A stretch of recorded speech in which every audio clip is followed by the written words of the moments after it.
दोस्तों, अपने अरबों के पैसे और उनकी अयाशी के बारे में तो जरूर सुना होगा। अपने पैसे के जरिए इतनी अयाशियां करते हैं जिनको देखकर आप भी हैरान रह जाएंगे।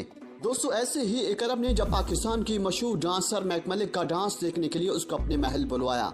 दोस्तों, वहाँ मैक मलिक का शाही तरीके से इस तरह इस्तकबाल किया गया कि देखने वाले हैरान रह गए कि ये कोई मुल्क का सरबराह आ रहा है। लेकिन मालूम करने पर पता चला कि ये तो पाकिस्तान की खूबरू डांसर मैक मलिक हैं। दोस्तों, अगर आप ये गुमान रखते हैं कि मैक मलिक के पसंद करने वाले सिर्फ पाकिस्तान में है तो आप ख्यालों की जन्नत में रहते हैं, क्योंकि मैक मलिक पाकिस्तान की वाहिद डांसर हैं जिनको न सिर्फ पाकिस्तान बल्कि दुनिया भर में खूब तरीके से जाना जाता है और उनको पसंद किया जाता है। दोस्तों, शेख ने मैक मलिक पर पैसा इतना बरसाया कि देखने वाले हैरान रह गए कि ये पैसा है या फिर पानी।